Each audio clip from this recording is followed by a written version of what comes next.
இன்னைக்கு காலையிலே நல்ல மழை பெய்ய போகுதுன்னு நினச்சேன். எதுக்குன்னா நான் 7 மணிக்கு எந்திரிச்சிட்டேன். எப்போதுமே ஒரு 8:30க்கு மேலே தான் எந்திரிக்கிறது. இன்னைக்கு காலையிலே சீக்கிரம் எந்திரிச்சு குஸ்காவுக்கு தான் ரெடி பண்ணிட்டு இருந்தேன்.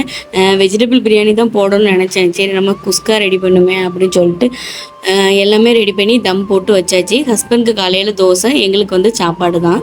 அப்புறம் நானும் பையனும் சாப்பிட்டுட்டு குஸ்கா வந்து உண்மையிலே நல்லா உதிரி உதிரியாக சூப்பராக டேஸ்ட் நல்லா இருக்குன்னு சொன்னாங்க. ஹஸ்பண்ட் கொஞ்சோண்டு சாப்பிட்டு பார்த்துட்டு மதியத்துக்கு வந்து வெறும் குஸ்கா வச்சு சாப்பிட முடியாதுன்னு சொல்லிட்டு முட்டை வச்சு சோயா பீன்ஸ் கூட்டு வைக்கலாம் அப்படின்னு சொல்லிட்டு தான் ரெடி பண்ணிகிட்டு இருந்தேன். என்னென்னா போன வாரம் சோயா பீன்ஸ் கூட்டு வச்சுருந்தேன், நல்லா வந்துருந்துச்சு. இன்னைக்கு வந்து என்னமோ நல்லா வராத மாதிரி இருந்துச்சு. பொடி கூடையா இல்லை பொடி எதுவும் சரியில்லையான்னு தெரில. நம்ம நல்லா வைக்கலாட்டு பொடி மேலே பழைய தூக்கி போட்டுற வேண்டியதுதான். அதுக்கப்புறம் ஹஸ்பண்டுக்கு பைனாப்பிள் ஜூஸ் போட்டு வைக்கலாமே அப்படின்னு சொல்லிட்டு எல்லாம் வெட்டிகிட்டு இருந்தேன். எனக்கு வந்து பைனாப்பிள் கட் பண்ணி சாப்பிட்றதுக்கு பிடிக்கும்.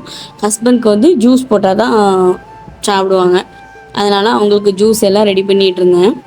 அது மாதிரி பையனை வந்து குஸ்கா சாப்பிடுவான்னு சொல்லிட்டு தான் உரப்பு கொஞ்சம் கம்மியாக போட்டிருந்தேன்.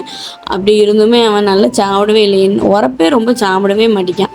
அதுக்கப்புறம் சோயா பீன்ஸ் கூட்டு எல்லாம் ரெடி பண்ணிவிட்டு ஜூஸ் எல்லாம் வடிகட்டி வச்சேன். ஜூஸ் போட வெட்டிகிட்டு இருந்தேன், கரண்ட் போயிட்டு போயிட்டு வந்துச்சு. அதுக்கப்புறம் ஜூஸ் எல்லாம் போட்டு வச்சுட்டு மீன் கொஞ்சம் இருந்துச்சா அதை பொரிச்சிடலாம் அப்படின்னு சொல்லிட்டு மீன் பொரித்து இன்றைக்கி முட்டை ரைத்தா அதுக்கப்புறம் குஸ்கா எல்லாம் வச்சு சாப்பிட்டாச்சு.